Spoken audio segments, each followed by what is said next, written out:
Okay, we are now in open session, and we did meet in closed session in order to address a matter pertaining to personal matters about identifiable individuals, including municipal employees in relation to Launchpad, and direction was given to staff. So we'll move on with our agenda. We're on item 6, which is staff reports. And the first one, 6.1, is report DCS 1424. The subject is the current 2025 budget status. It's from Chris Walker, our Director of Corporate Services and Treasurer, and I need a mover and seconder to put that on the floor. Councillor Cable and Councillor Sacco. Chris? Thank you, Your Worship. Council may remember at our November 25th meeting, at the time when we first came in, we were at about a 10.64%. So it was about $968,400 over the previous year, with 5.76% of that applicable to the 5 outside boards and organizations, and the balance of 4.88% for the town departments. And then we noted on the town departments that over 4.24% of that 4.88 was applicable to 3 council directives, which was the second half of the fire hall loan repayment of $229, the new police building phase 1 of $125,600, and the splash pad operations of $30,900. During that same meeting, we provided a list of possible cost savings, and council went through and we were able to come up with an additional $209,500. So we reduced that levy increase from $968,400 down to $758,900, which now works out to 8.34%. And attached to this report is all the updated documents, and you'll see everywhere throughout the documents, anything that was changed, it was highlighted in yellow and red font. So as you change one thing, it changes a fair bit of other areas within those reports so that you can see where it all goes through. And again, we had some major costs from the police come down. So of that 8.34% now, the outside boards and organizations was at 4.9%, and the town departments was $313,000 or 3.44%. Again, those same 3 areas we said of council directions. So we technically came with a reduction of minus 0.80%, almost a 1% reduction in the town, because we had more revenues coming in to offset some of that.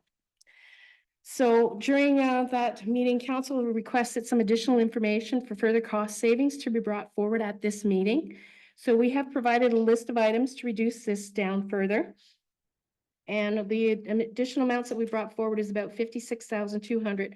We found 81,100 reductions. However, the next day after we had our meeting, we got the SVCA, and that came back up to an additional 24,900. So we save on one hand and we have to add on another side. So most of the main reductions are in our training budgets and the removal of that Center of Excellence phase 1, because during our discussions on November 25th, council had talked about, well, what if we want to pull certain things out of the RFP that's coming for the splash pad and Center of Excellence. So it was brought forward that we take that 59.8 out of taxes, put it into the operations side, and then any additional amounts required for Center of Excellence would come together as that one internal borrowing that we were looking at for the splash pad and Center of Excellence. So this additional reduction of $56,200 to the levy will reduce the increase from 8.34 down to 7.72. And it would equate to about $80.59 a year for every 100,000 assessment. So that OLG monies at the 59.8 will now bring the operations amount to about 124.4, which is still a lot lower than it was the previous year, when it was 161.3. And prior to that, it was 182.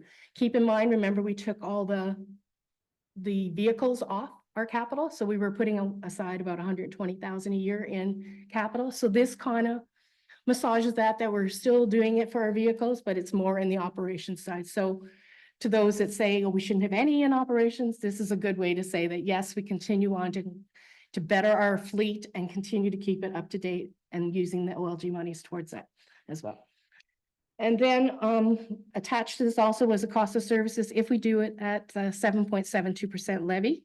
Breakdown, again, 5.04% of that 7.72 is outside organizations and boards.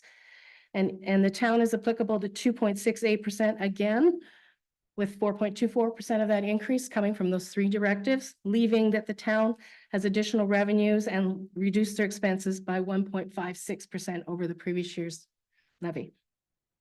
So the direction of council for these additional items would reduce the current levy, as I mentioned, down to 7.72. Every $91,024 in levy is equal to 1%. And every 100,000 in levy reduction is equivalent to $11.48 a year for every 100,000 of assessment. So basically 3 cents a day for every 100,000 levy that you reduce.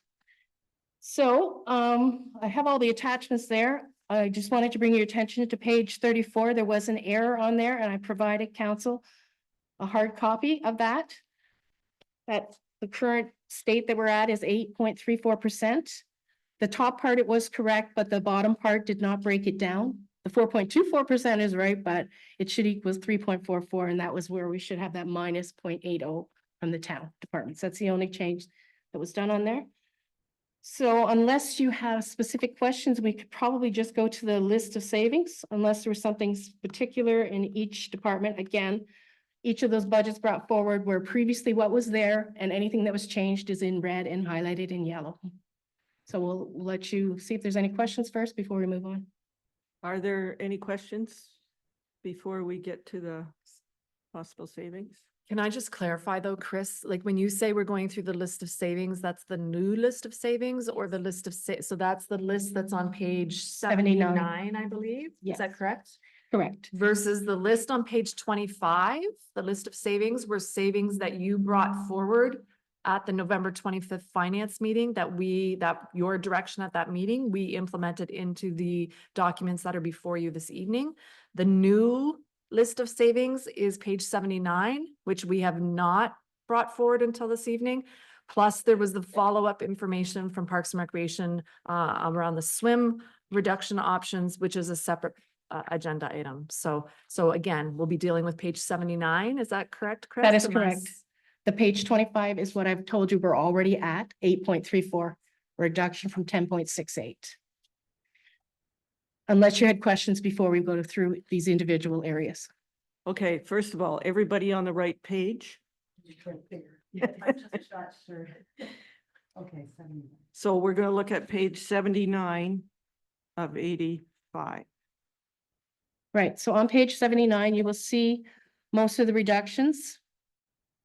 In operations, we actually have an increase of almost $3,600 because of the actual increase to the Saugeen Valley budget of $24,900. And then we had a reduction in capital of $59,800. Again, that Center of Excellence where we switched that money over to operations side. So we have a total savings of $56,200. Giving us a levy increase of 7.72, which equals the $80.59 a year for every 100,000, or 22 cents a day for every 100,000. And as I mentioned, most of the reductions have to do with the reduction in training. And with the exception of economic development, there were some reductions in promotions and the event development fund.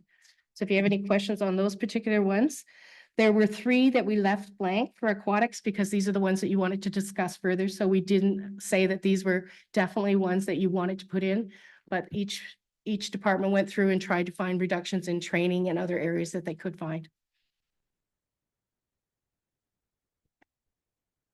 Okay. Who wants to start? Councillor Cable. Thank you, Your Worship. Wondering, I'm back on the old possible savings list. Just wondering if we had any chance to think about the top dressing and the seating at the Hardball Diamond any further. Just want to make sure again that that's a solid plan. If I'm reading the new overview, it says still complete overseating and backstop repairs, remove top dressing. So I'm just wanting to make sure that throwing down some seed is going to actually take if we don't do the top dressing there. For Your Worship. So there still will be a portion of top dressing that's going to be included in that. It just won't be to the same level that we were hoping for. So we will do what we can with within that dollar amount is what's proposed. Best practice would be the full amount. Okay. If I may, your And- worship, at that same meeting, Councillor Cable, we had talked about that and we said, if we're reducing by 20,000, we're not just gonna throw seed down on nothing. You're gonna put in an area and seed properly that you need for that. And then the following year, so that what we should be looking at is having 20,000 every year, doing all this top dressing for whichever diamond you have, then it's part of your annual maintenance, and that's something that should always be there. Instead of this, one year you go up 50, then you go down to 20, you go back up to 50, you go down to 20. Should be that way across the board that we had talked about. Anything further, Councillor Capel? Deputy Mayor Dickert? Sure. And you're on page 26, the Correct. first possible reductions, savings. These are not possible during, these are reductions that have been taken into place, and all your backup documents are based on this. So these have taken you to the 8.34%, because during our meeting on November 25th, this is what council said to move forward with. So this is what is already in our current budget. Okay, Thank you, Your Worship. I wanted to speak to Launchpad. And let me start by saying, once again, my position on Launchpad is no reflection on the hard work and dedication that has gone into trying to make Launchpad work. It is also not an indication that I do not support our youth. However, Launchpad has a duplication of services at best and not part of the core services a municipal government should be offering. I contacted Blue Water District School Board to verify what is offered through the education system. Both school boards offer technical shops to give our youth the chance to experience the trades. Not that many years ago, trades were not being promoted in schools, and that trend is changing, and we need to let the education system fulfill their mandate. Our local schools have technical shops set up. Why are we duplicating this? There is a mobile trades trailer for youth to try their hand at. It's called the Skills Opportunity Showcase, also referred to as SOS, and this targets grades 7 and 8. This trailer is on a schedule to visit every school in the area at least once a year, and more often when time and resource permits. Project kits are supplied to grade 1 and 2 students to try their hands on the assembly of objects to expose them to construction and trades at a very early age. Locally, the Ontario Youth Apprenticeship Program has over 450 students in that program. The program is supported by the 4-county labor market, Bruce Power, NWMO, and it receives funding through the Education Board, which receives provincial funding from the Ministry of Labor. I've also been told that LiUNA is active within the OYAP, as they refer to it. And I'm also told that LUNA has purchased property in Walkerton and will be constructing an admin and training facility to support the trades. I encourage you to go to the Grey Bruce OYAP on Facebook and look at the opportunities this program is offering to our local youth. Municipal governments are not equipped financially or resource-based to offer this service. Our mandated core services are continually challenged for financial sustainability. Launchpad is a duplication of services we cannot afford. A soft service that is clearly a provincial function, and that is why we pay education tax. Saying that the county gives $250,000 to Sydenham campus and as a comparator is also requires a little extra thought. Sydenham campus is working in tandem with Georgian College and creating job-ready students. 9 lower-tier municipalities support Sydenham campus with a population of over 100,000 people. That's roughly $2.50 per capita. For Hanover to support Launchpad at $100,000, that requires almost $12 per capita. And we still pay the $250 to the county on top of that. Plus, we pay our education tax. To say we need Launchpad to supply the labor force to support Bruce Power, Honda, and their battery plant, which is to be located in Alliston, is somewhat misleading. We hear from our own town staff that work-life balance is critical. Why would we expect these future employees to choose Hanover as their residence and then add 1.5 to 2 hours driving time to their day every day? As we know, the DGR will not be happening in our area. I question the theory that we need Launchpad to supply staff for local industry. To attract tradespeople to those companies, they need to pay them competitive rates. A skilled tradesperson will work where they can to make the most money. They may, however, choose to live in a town that has the amenities to enrich their family life.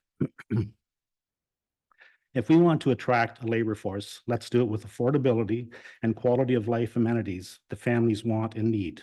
Doctors, healthcare, recreation, professional services. I see our job as a municipal council is to encourage those services to locate here.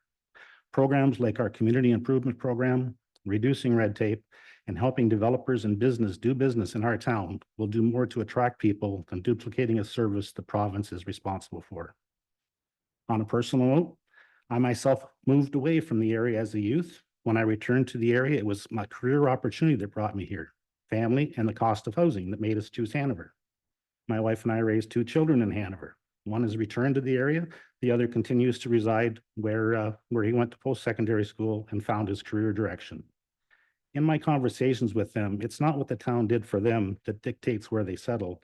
It's the career opportunities that exist in a community that attract and retain our youth.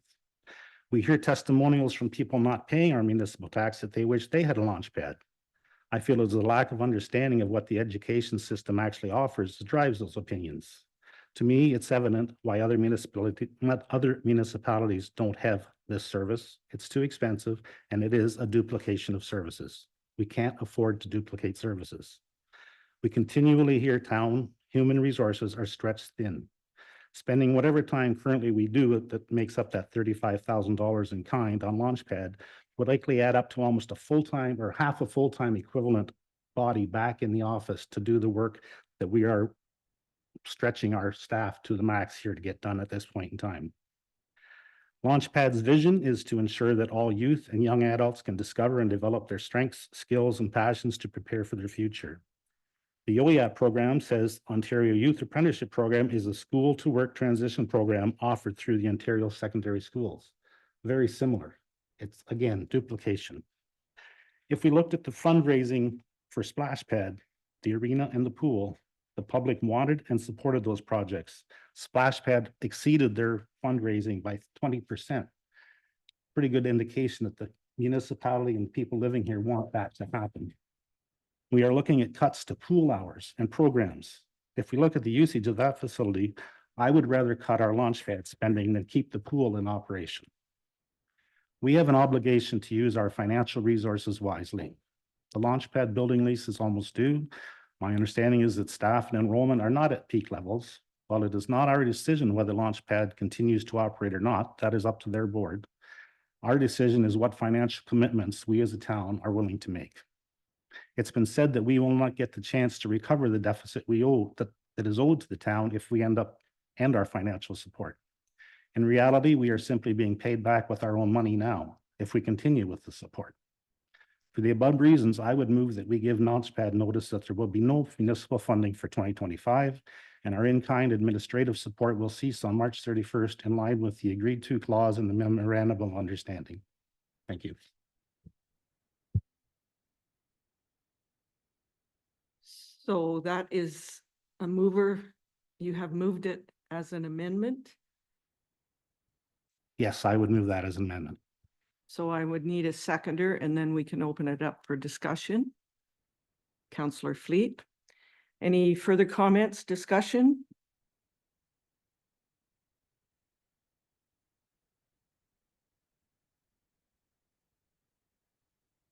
Councillor Sacco. Thank you, Your Worship, and thank you, Deputy Mayor. You said a lot, and I think when it comes right down to it, you have to think about what our chair, our director said today. And our economic development staff person on our committee for the board of directors. We're asking for 1 year. We want to see that this can work. I'd like to think of the word partnership instead of duplication, because I think that those are where we want to move forward to. And I would like to see Launchpad run for another year to prove ourselves. Thank you. Further comments? Councillor Hocking. Thank you, Deputy Mayor Dickert. This well-stated position. However, I must disagree with it. I stated my positions at the last council meeting. I'm in the same, if I could use the word in quotation, camp as Councillor Sacco.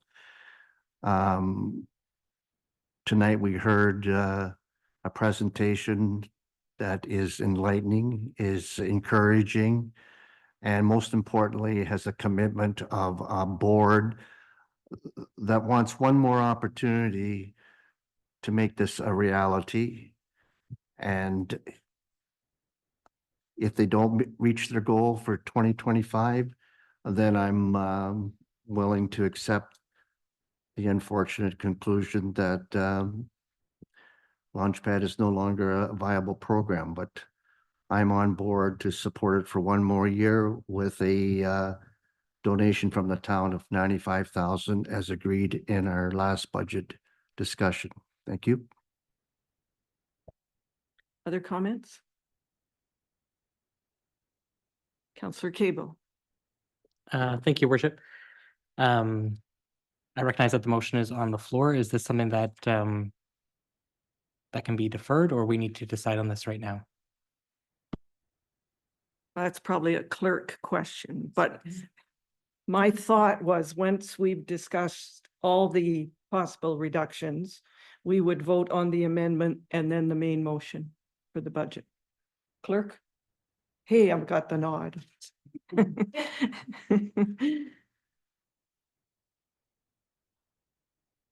So you're still thinking about deferral, or? You can do one amendment on an amendment. I don't think I'm prepared to make an amendment at this time. Wondering if we could clarify from the $95,000. It's my current assumption that the 2024 deficit would not be repaid in 2025. Is that correct? That's the current assumption? That whatever the deficit is would just get added to the balance and we could deal with at a later time. Through you, your worship. As you remember, they borrowed internally, so their borrowing left is about 63,400. In 2023, there was a deficit of 30,930. They are currently at a deficit of 19,665 as of today for 2024.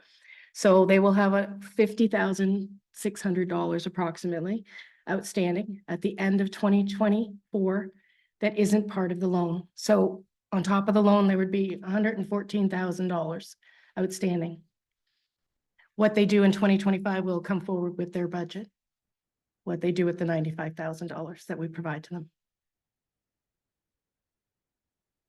Is that what you're looking at? Like this year's deficit of, say, approximately $25,000 will be added and will show up on the town's financial statements as a deficit. Okay, so if I'm understanding correctly, so it will be added to the current deficit. It's not part of the repayment plan. It will sit there until a future time. You're correct. The repayment plan is the $63,400. The outstanding amount from last year has not been there. It's just sitting as a deficit. It'll be added to the deficit from this year. So you're looking at $50,000 to $55,000, depending how it ends up this year.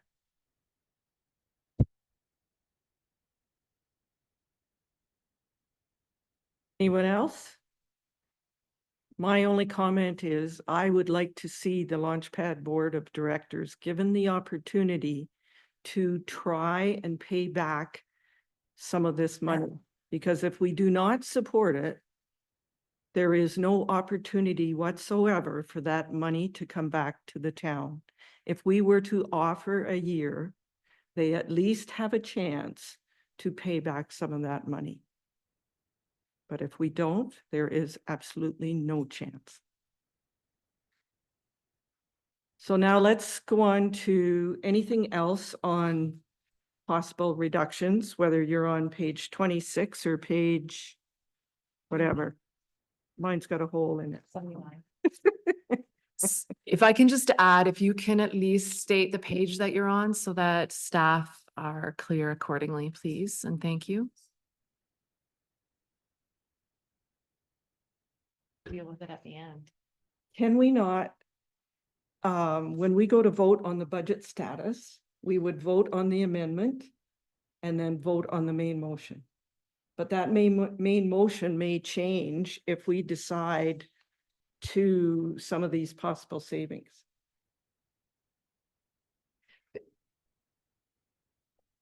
So we have a motion on the floor though, correct, Vicky?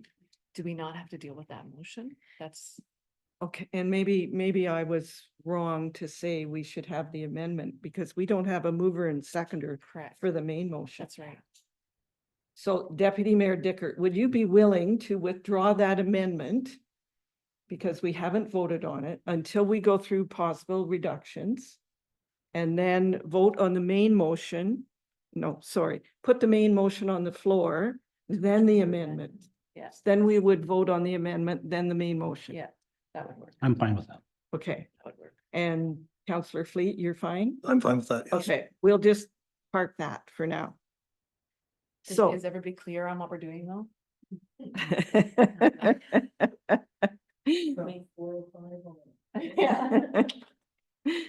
Can you? Right, yes, and we had an amendment which you can't do. So. Well, that's not. Did we not have a motion for like Brandon, Counselor Cable and Counselor Sacco moved? Am I wrong in that? Oh, okay. Right, and this is part of my report, Yeah, to that's look at the right. list of savings. That's right. So we have that motion on the floor already. So is there another, sorry, I'm not trying to belabor this point, but is there another motion accordingly for the acceptance of the budget, or is this in fact part of that motion? My report said that you received the report and that you provide direction for any additional changes to the 2025 budget. Keep in mind, the 2025 budget is at 8.34% right now. We've added some list of savings to get us down to 7.72. If I'm understanding this correctly, Deputy Mayor Dickert requested that an additional 95,000 be added to that. And then you were discussing this. So it's really not like you need a motion for that. You're actually discussing it. Should it be part of the reduction in savings? Because right now we're at 8.34. We've provided you some savings to get you to 7.72. This is where you're going to say yay or nay to these or additional ones that you wish to bring forward. Am I not understanding that correctly? Is that not what the motion requests?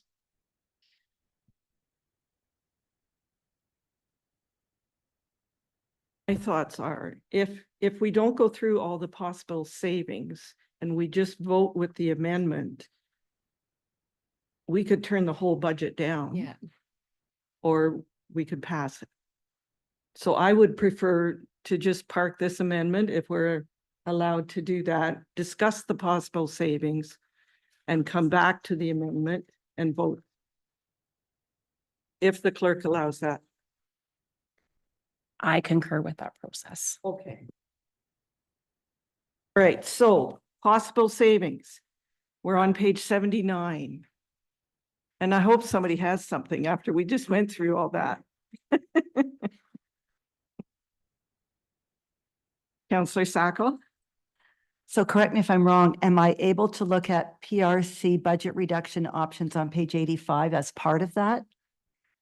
All right, so thank you, Your Worship. I'd like to thank Laura for submitting the numbers. Am I okay? Wait 1 second. No, I'm not allowed. That is a separate agenda item. So right now we're discussing the savings. Yes.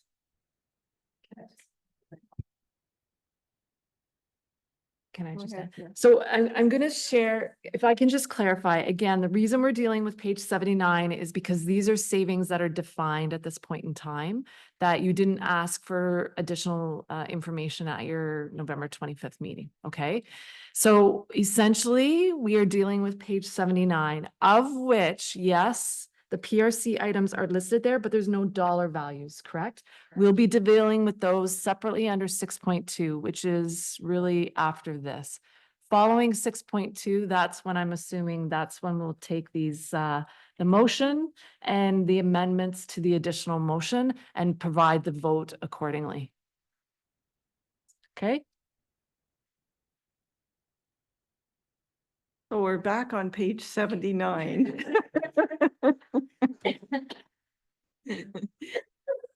any comments with that? With that? So, and I do want to share, everyone read their email today about the savings that the library found for the budget. And Carolyn, thank you for that and pass that on to the board.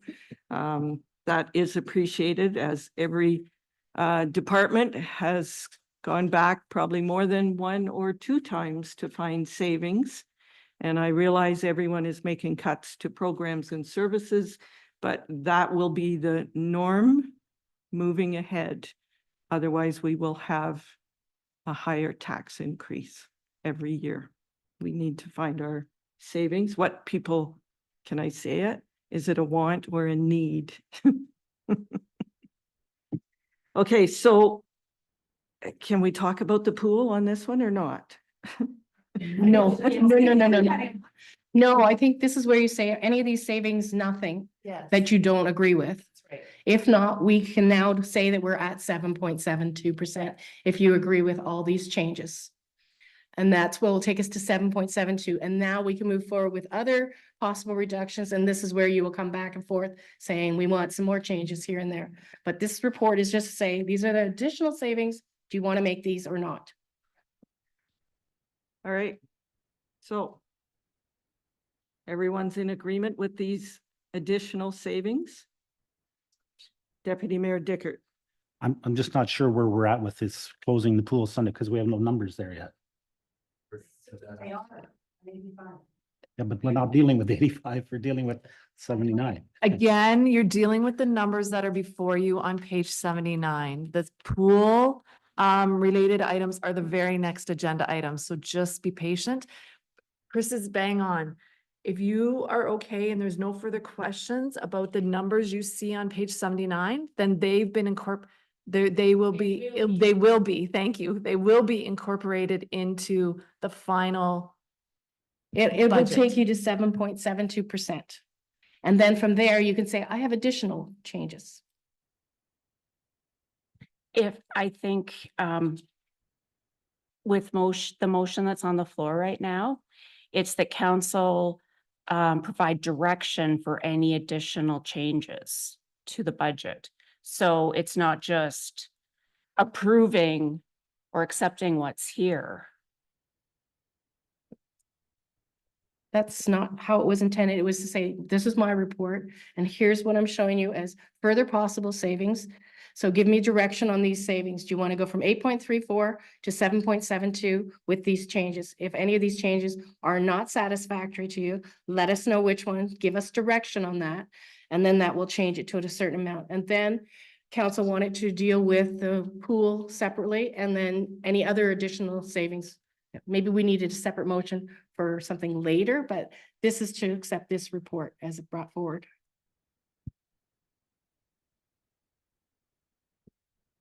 Okay, everybody's. I think it's gonna work its way out, right? So, all right, so now we're on page. Wait a minute. That we need them to vote whether 79 is all in favor.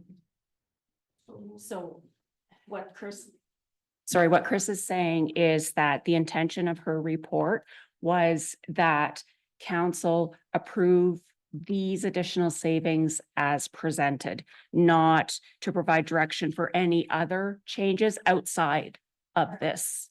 And we have a mover. And we have a mover and seconder. We do, Councillor Cable and Councillor Sacco. Okay. We're just gonna say yes, because it's in the numbers. All in favor? All right, we're carried. Jeez.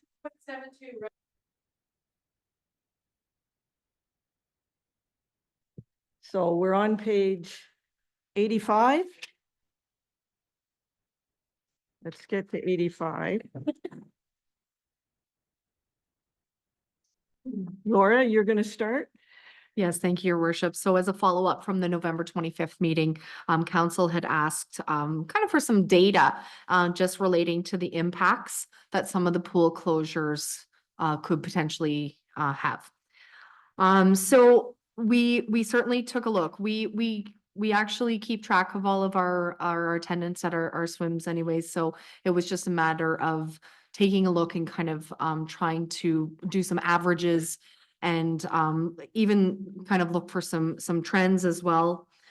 So specifically, we've got the average numbers of attendees for both Sunday schedule from March to December, as well as the Sunday schedule for June only. So what I just want to say there is it really does, like that can show you of throughout the year versus what happens in the summer. Like it really does take a decrease, a bit of a dive there.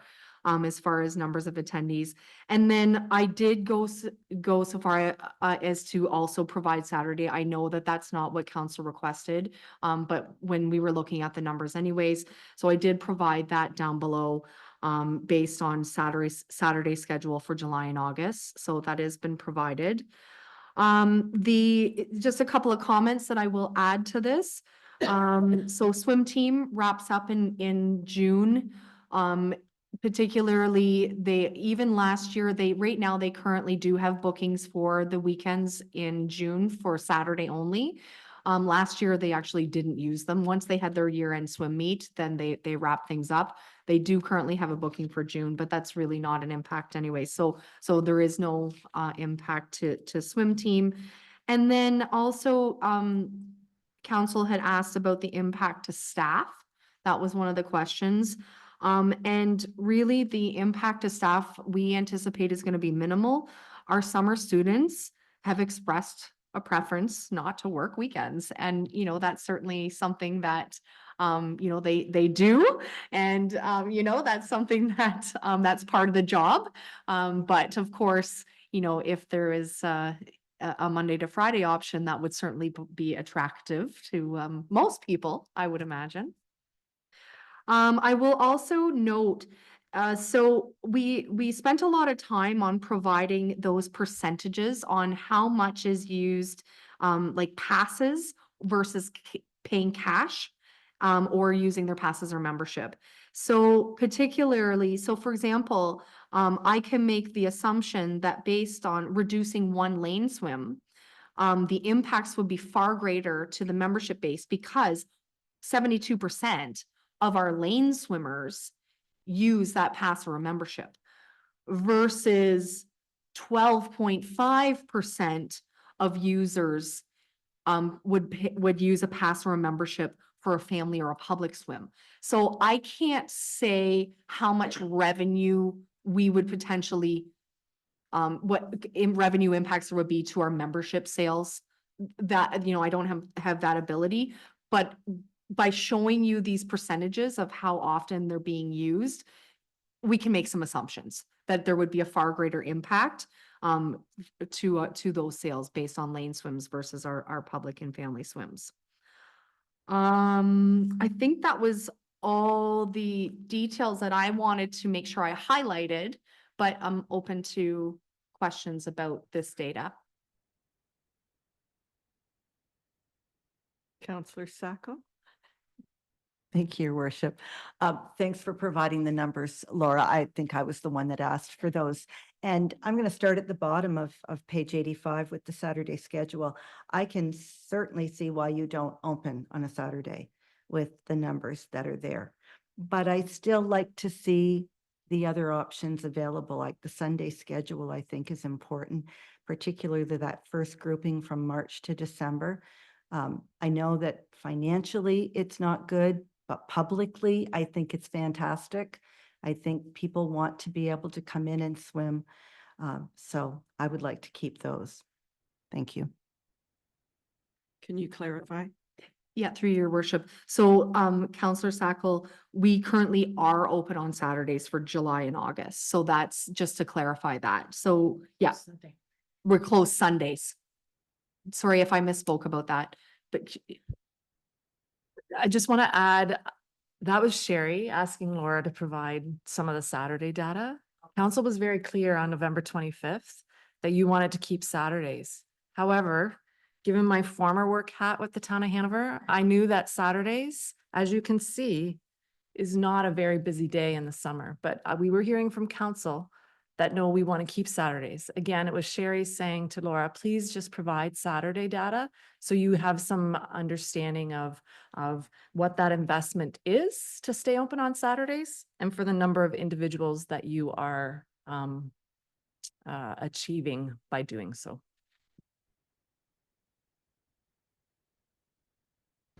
Councillor Cable. Thank you, Your Worship. Just to clarify, so when the facility is open, say for example, on a Saturday, so I assume that because the facility is open, people could then also use the walking track. And it also is a heat center in the summer that people can come in to cool down. So from a cooling center perspective, during those times of extreme heat, yes, it's a cooling center, but only like, do people go there to walk in the summer because it's air conditioned? I would agree with that. But again, from a cooling center perspective, only those times when we declare during those heat waves, that's the cooling center, that's when what it would be used for. And the library as an example. Thank you. And well, I was initially in favor of closing Sundays in June. If I'm adding this up correctly, so I could say that 119 people on average come in on a Sunday. That's only costing us $1,500 to have it open for the month. Is that correct? So we're talking about 500 people for $1,500. Correct. You're interpreting the data correctly.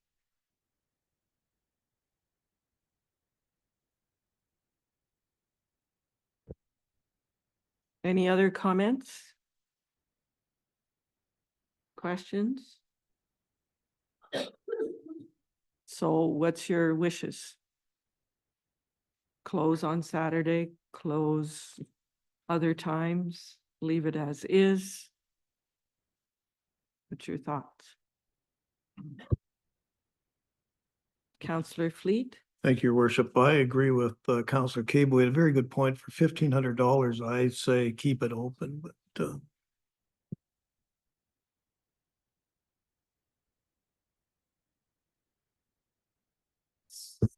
We're looking at status quo. No changes to the Saturday.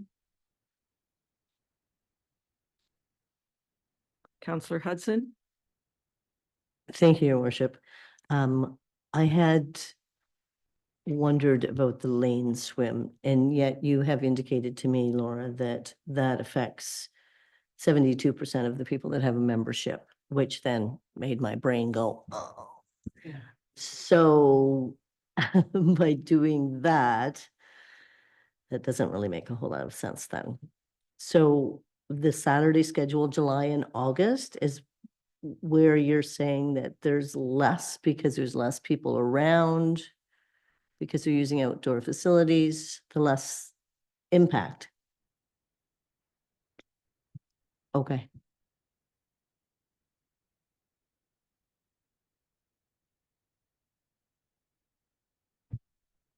Other comments?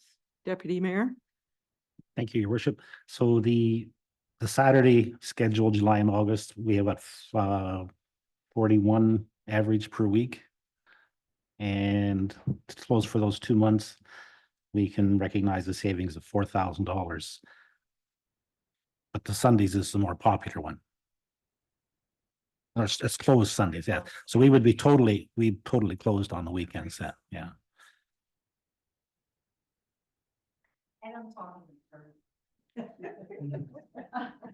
That's okay. Okay, Start over thank you. again. No, that's good. I thank you for that clarification.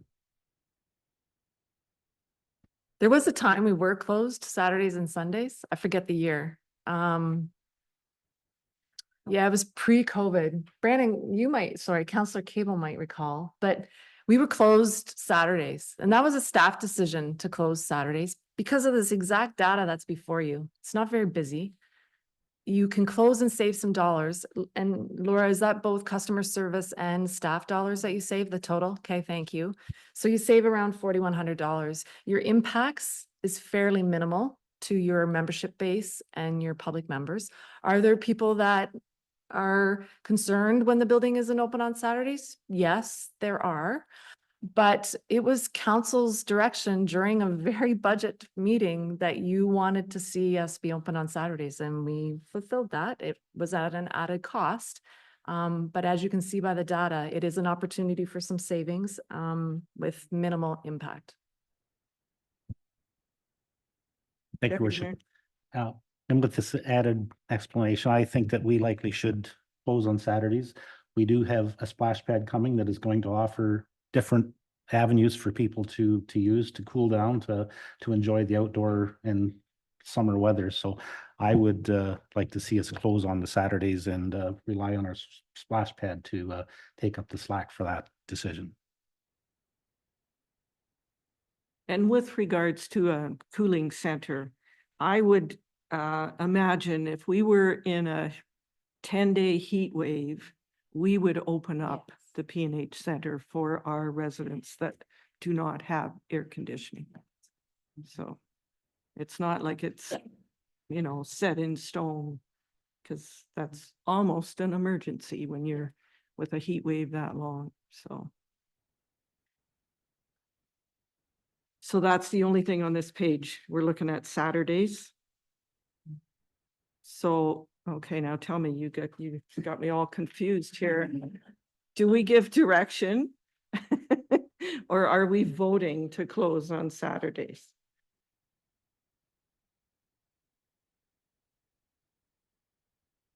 Since we voted to adopt the other cost saving measures in Chris's report, I would recommend that this be done by a motion and vote of council. Okay, very good. So would someone like to make the motion that we close the pool on Saturdays in July and August only? Deputy, Point of clarification. Yeah. So can we have another amendment? If we do this? So this is a single motion, a single vote Okay. on a separate matter. And the launchpad discussion will become another motion? Okay, thank you. Then I would make this motion. so we do have a mover. Do we have a seconder? Counselor Hudson, all those in favor? 1, 2, 3, 4. Those opposed? 1, 2. That motion is carried. Okay, so that is 6.2. And now we move to the main motion of the budget status. Do we need any numbers from Chris, or we're okay? So the additional 4,100, we went from 7.71 on a average home to 7.66. So you're down to $80.12 a year. 668 a month, or almost 22 cents a day. Pretty well the same. It doesn't count to a lot, 4,100. So the motion could be, if you accept this as the budget going forward, that we're at the 7.66. I'll triple check because they're within a 0.01%. So we would, in order to, so what you're saying is to adopt the budget with the savings as presented, with the exception of the police. We need to do police separate. That's entirely up to council. The police is included in my total that I'm giving you. Sorry, Chris, I missed that. I'm saying the total I'm giving you is the entire budget. I don't have the police separated out on this particular one. I would like to suggest that we vote on the police budget separately, because Deputy Mayor Dickert has declared a conflict. Then that pulls that out of the budget for Deputy Mayor, and then we'll vote on the budget. Counselor Hudson? Actually, it's just a question. Is the library already been taken off? What their savings were? Has that already been included in the numbers that you're giving us, Chris? You are correct, Councillor Thank you. Hudson. You will remember the list of savings. There was 12,000 showing there of that 56,200 total. Counselor Sacco? Is it appropriate for me to ask Ron Cooper, since he's sitting here and he hasn't had a word said all evening about water and sewer? I'm referring to page 38 with civic facilities. Based on what's been happening in our building with water and sewer, Ron, and the problems, I'm wondering if we have enough money proposed for 2025 to cover costs. Perhaps I'm just worried that it's going to be a big cost to fix whatever is going on with our water and sewer. But can you give me any insight to that?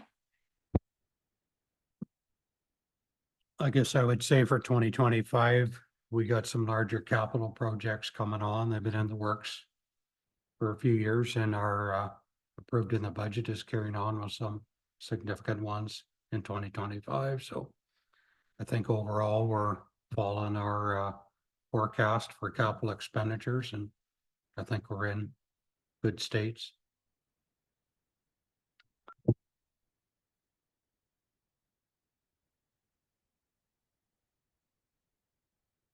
So I'll just add, but I notice via Mayor Sue's laptop here that Andrew also has his hand up. Councillor Sackel, you're referring to more the issue we were having with the community hall washrooms over the weekend. I am. So that would come under building maintenance repairs and not the water and sewer charges, because that's the actual water and sewer fees that we pay. I do know that we had a contractor on site all day today.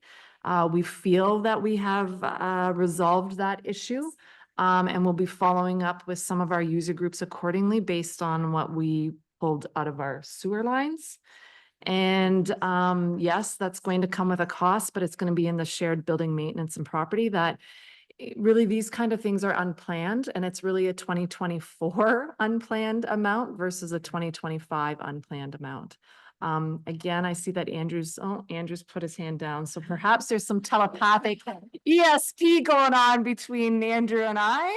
It's back up again. But anyways, that's a 2024 thing. I think we've resolved it as of today. Not to say there won't be some future things that maybe come forward about our sewer at the community hall, but anyways. Andrew, you had a comment? Thank you, Your Worship. I would just to echo that, yes, we've solved the problem, and the issues are, more so a 2024 issue, and with a little respect in terms of the use from users, we don't anticipate it being a problem in 2025 beyond the general maintenance we have. Okay, so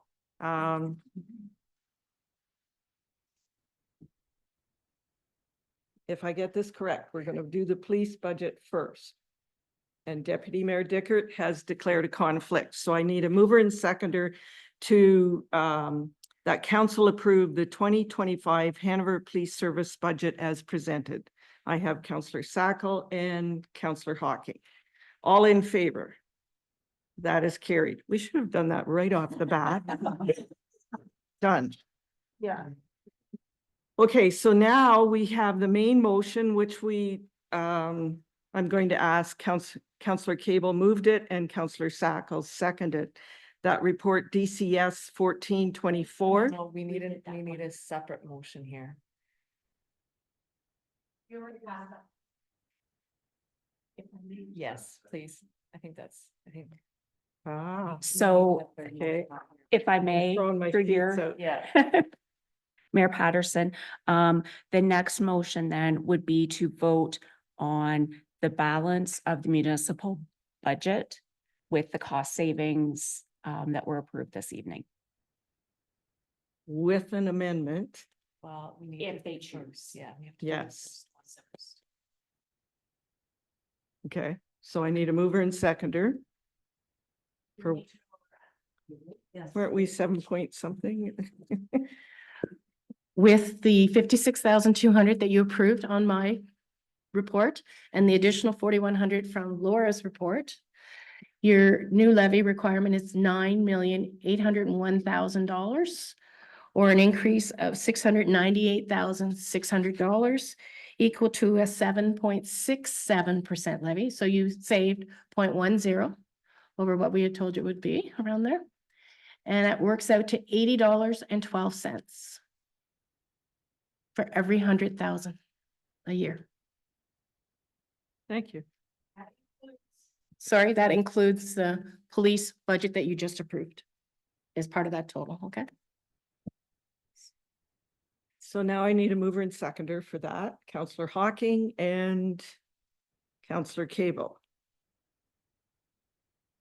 And then we would have discussion and Deputy Mayor Dickert will say, I would like to amend that motion.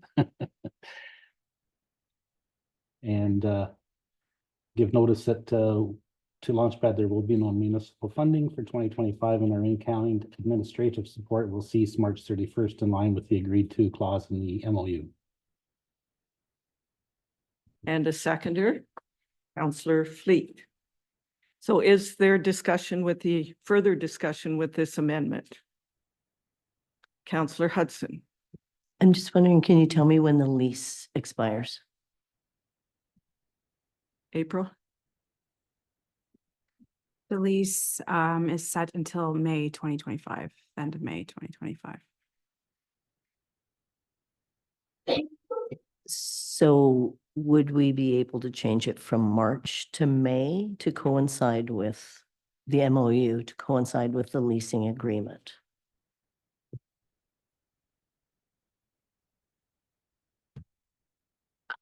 I'm assuming within the lease that there is a termination clause. I don't have that in front of me, but most leases have a termination clause so that you would have to give notice accordingly. I don't know what that is. I don't know if April does off the top of her head, but usually if you're going to get out of a lease earlier than what is stipulated in the lease, then you have to provide so many days notice accordingly, or you're paying that amount of lease anyways. I would just add, you have to account for getting everything out of the building as well. Like, it's not just walking away. So you need time to account for that as well. Counselor Cable. Thank you, Your Worship.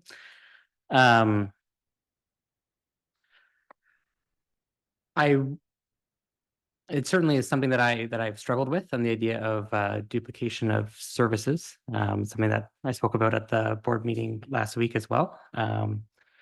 I do think that times have changed in the last decade, right? And I think the trades education is a big part of our education system at this point in time. I don't think anyone would tell you that you come out of high school and everyone's getting pushed into the university stream. I feel like we do have programs like Ontario Youth Apprenticeship Program. We have level 1 programs that run with Fanshawe and Georgian. We have dual credit programs that run for grade 11 and 12 students, geared towards helping them explore pathways and future possibilities. So I do see the idea of duplication of service. I think the other tricky thing is that really Launchpad should have been set up as a regional organization in its inception. It shouldn't have been set up under the town of Hanover providing a regional service on the dime of town of Hanover residents. I think my concern with the current amendment is the wind down costs that would be associated with kind of wrapping up or however the board would wish to go about that. I feel like we really would have a staff person needing to oversee it. We would have rent up to a certain point in time. There would be a cost to disperse the assets. I feel like there's a lot of pieces that maybe aren't accounted for. And so for us to go and say it's zero, I'm worried that it wouldn't be possible for us to actually do that. So I am wondering if perhaps a staff report trying to outline some of these items would be appropriate.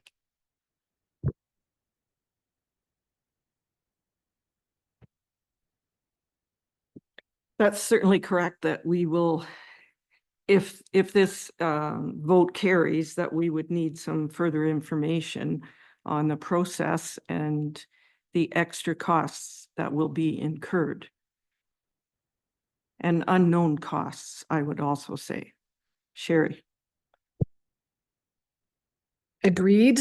I really think with the amendment that's on the floor, council needs to make a decision accordingly on what their support is for the Launchpad. That's the reality with this decision. You've heard a lot of information this evening. I don't think a staff report, we wouldn't even have those knowns to be able to have you be able to make a decision based on a staff report. The staff report would be a next step if in fact your direction is to approve the amendment that's on the floor accordingly. Counselor Cable, did you want to respond to that? And then Counselor Sacco. I guess my worry is where the funds would come from. We know that there are funds that will be needed for that process. And so would they need to come from then a reserve or I think if we don't collect the funds, I'm assuming that the budget that gets approved is then the amount that would be levied. And so if we reduce it to zero, there'd be zero funds levied for this, and therefore the expense would have to come from somewhere else.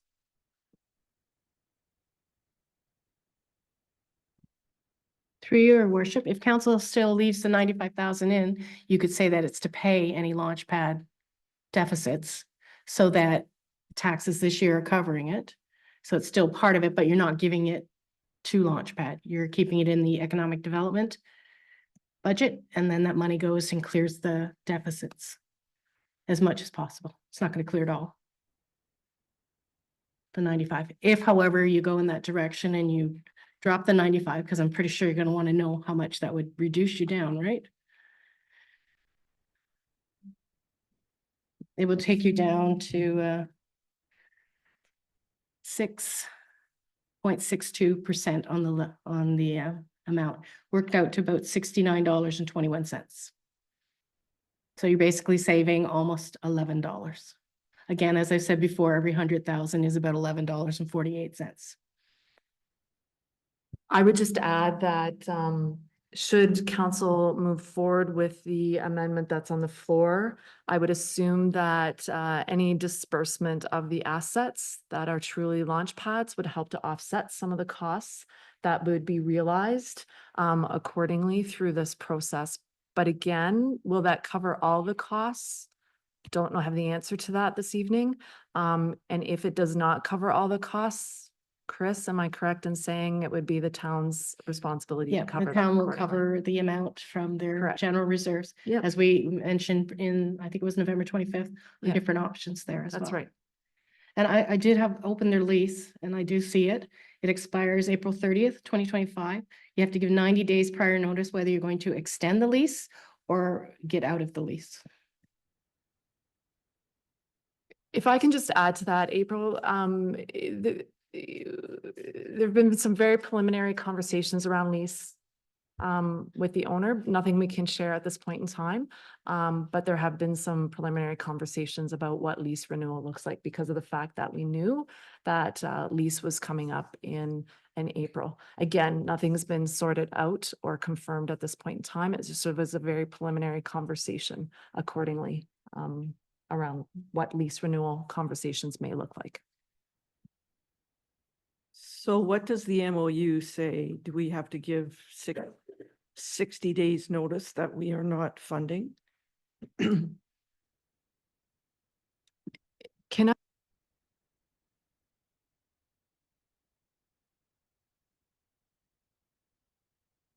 Melissa's online, because I'm sure April doesn't have that at her fingertips at this moment, but maybe it's 3 months notice to terminate? Okay, so 3 months notice. There you go. Counselor Sacco? Oh, sorry. I thought you had your hand up. Okay, good.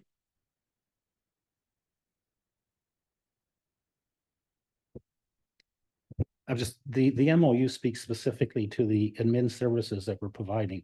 It has no bearing on the funding, the way I read the MOU. In fact, I think it goes to extent of saying that the MOU does not have any connection to the funding level. I think it's two separate things when I read it. And if we want to terminate the MOU, that takes 3 months' notice. The actual funding is a budget decision we make sitting around this table.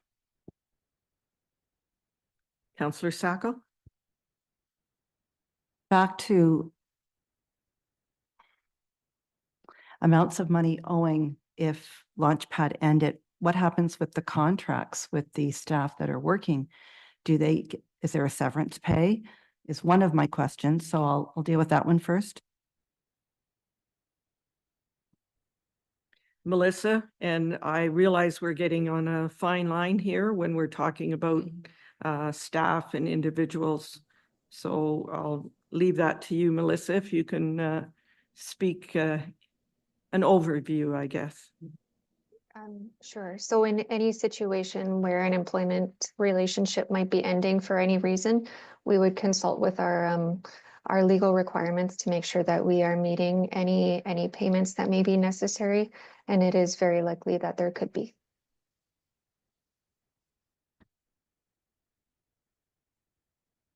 Thank you, Your Worship. Thank you, Melissa. So Chris, I appreciate your comments about going into the deficit and moving the money there. So my question is to April, does that end Launchpad if we don't get that 95,000? Well, I think the reality is yes, like we have come to council several times to communicate how dependent Launchpad is on the town of Hanover contribution. And Launchpad hasn't been able to get to that point because of some gaps in employment and blah, blah, blah, that we haven't been able to really execute the work plan to get us to that point. So that's why Launchpad came this evening, to deliver that clear plan. But yes, I think that's the reality that is before you for sure.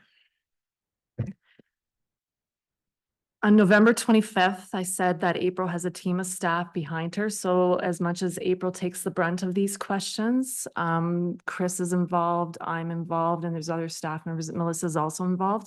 But the clear answer is yes. If you move forward with this recommendation, that will be the end to Launchpad. That will be the direction that council's providing. Deputy Mayor Dickert. Thank you. Thank you, Your Worship. I just, we listened to the presentation tonight, and it concerned me when I didn't hear reaching out to the Ontario Youth Apprenticeship Program. I didn't hear them referencing the fact that LiUNA is going to go out on their own and do a similar thing. I question whether our $100,000 or $95,000 this year makes any difference other than just delaying the inevitable by a year. So I thought long and hard when I put all my thoughts together there. I did a lot of investigation. I went out and I talked to people. I talked to the school board. I talked to the OYAP representative. I just don't have a good sense that, it's continues to try and run independently to offer a service that's available with provincial funding to support it. Why can't, we don't make the decision whether Launchpad ceases to exist here. We just make the decision whether we're going to have that fund. The actual decision is up to that board of directors. Why can they not tag team with the youth apprenticeship program with LiUNA? Perhaps they don't need to be in that building they're in. Maybe they can be in Walkerton offering this regional service because it is a regional service.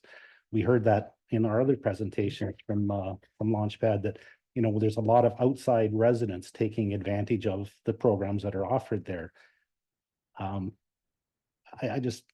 think they missed the mark again, unfortunately.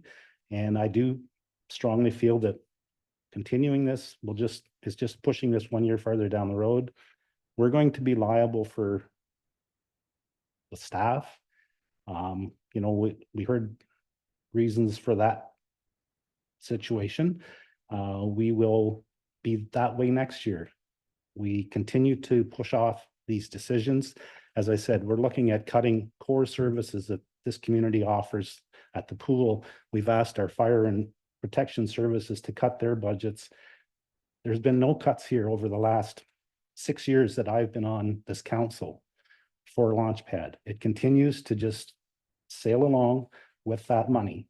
And I don't feel good about doing this. I'm not happy that something like this doesn't make it. But unfortunately, we do have to make hard decisions sometimes. And this is one of them.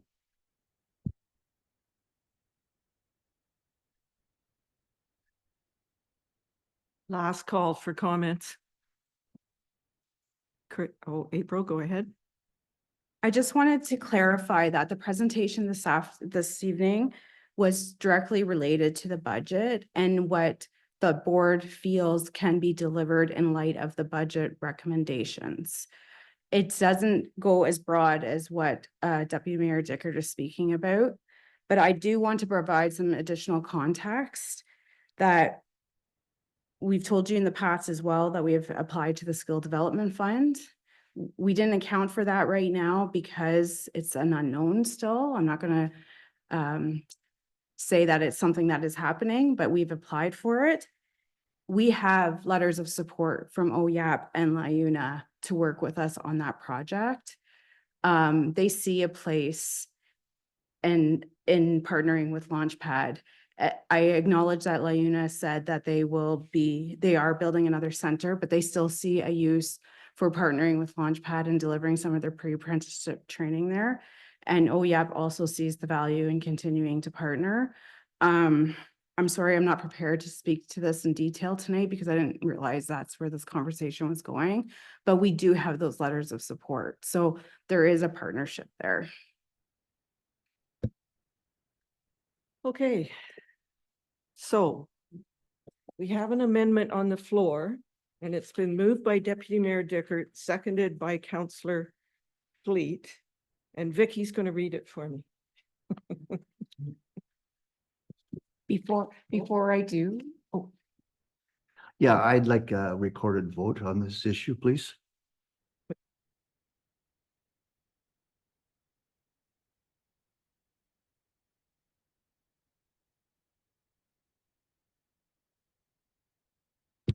before I read the motion, I just want to clarify with Deputy Mayor, the date that, the support of the admin staff was to cease. Was that March 31st of 2025?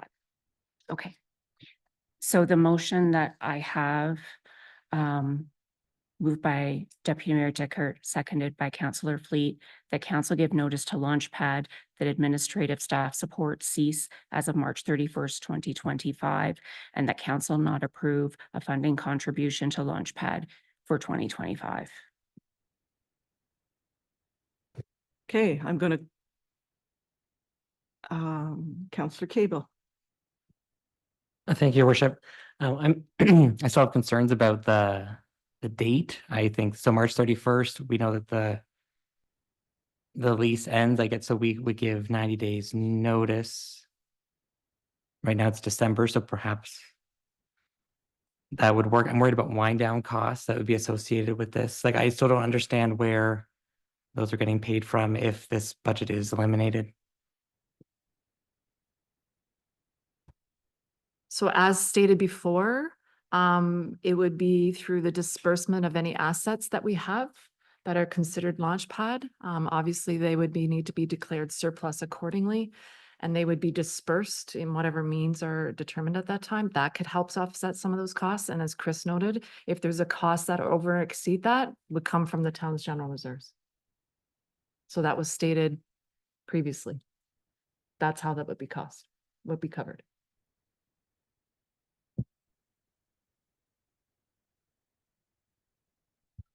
Through you, Mayor Patterson, in terms of the memorandum of understanding, then just reading through it here quickly, the notice period to end that memorandum of understanding, and the term of the agreement was to December 31st, 2026.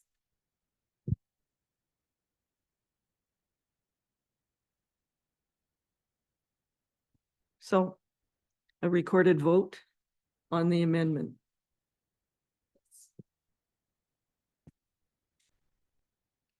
Councillor Fleet, I'm in favor.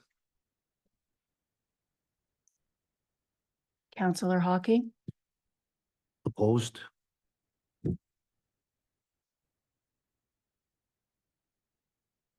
Councillor Hudson, In favor.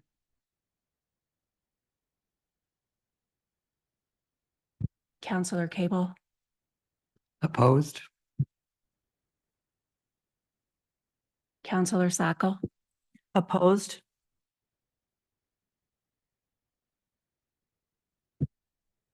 Deputy Mayor Dickert, In favor. Mayor Patterson. Opposed?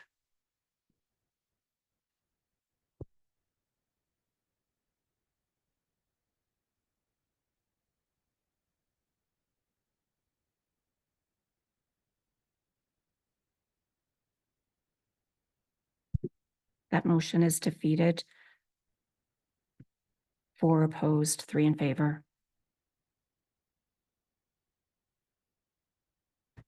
Okay, so now we have the main motion. Do I have a mover and seconder on that? Yes. Who is it? Dave and Brandon. Thanks. You can tell my notes are all mixed up. Counselor Cable. Thank you, Your Worship. Can we make an amendment to this main motion? So I'm wondering if we could maintain the $95,000 in the budget with the provision that that would be used in order to cover costs that would be associated with any wind down for Launchpad. I think my worry with the last one was that it would, in essence, we would be pulling from reserves in order to cover those costs, which does not make sense to me.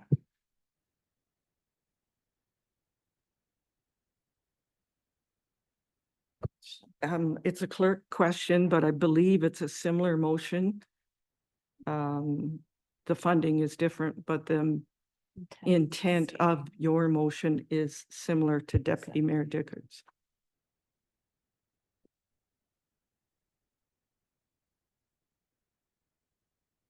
If I could just request Councillor Cable just to clarify what the intent of that motion is, that the 95,000 funding be provided to Launchpad in 2025 to be utilized for them to cease operations? Well, essentially, or perhaps it is collected to maintain with the Economic Development Department as part of the funding that would be required.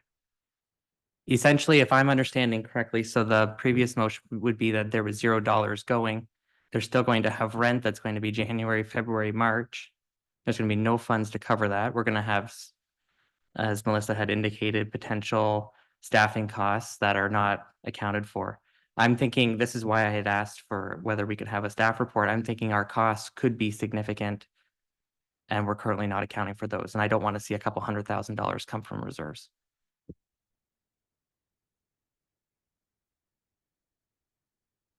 Yeah.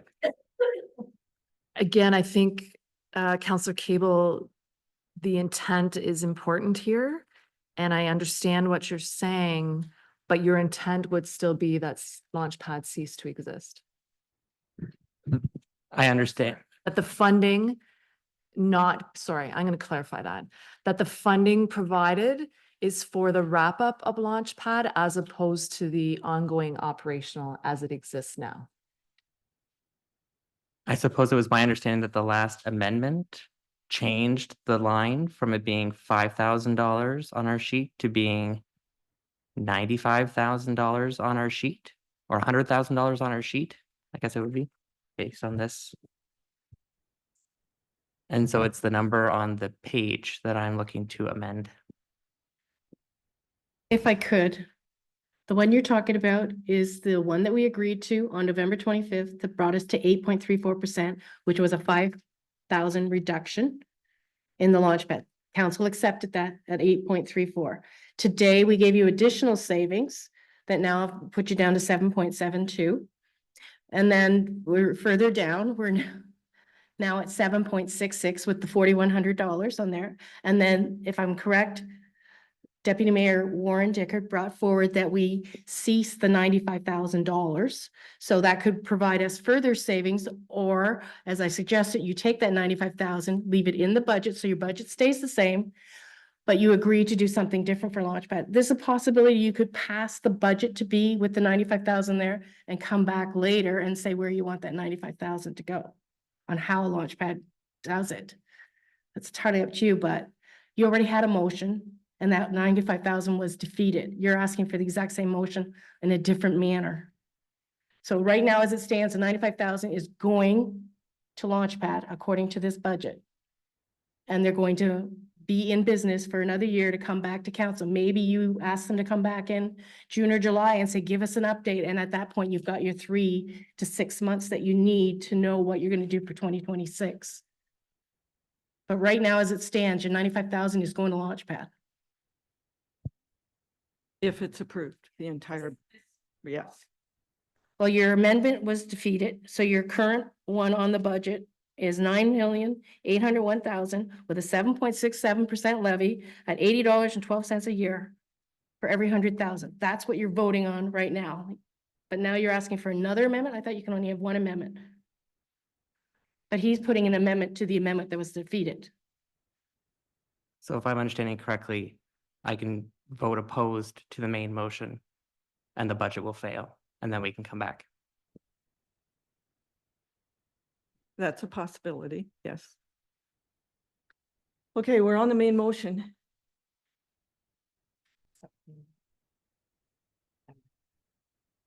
All in favor of, what are we at? What was it, 7.67%? 7.67% levy increase. Okay. Show of hands, all in favor. 1, 2, 3. Okay, those opposed? 1, 2, 3, 4. That's defeated.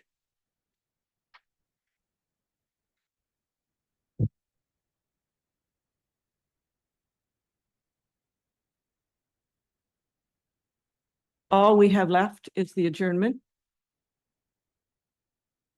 So moved. Second. Councillor Fleet, all in favor. We are adjourning at 6:57. That is carried.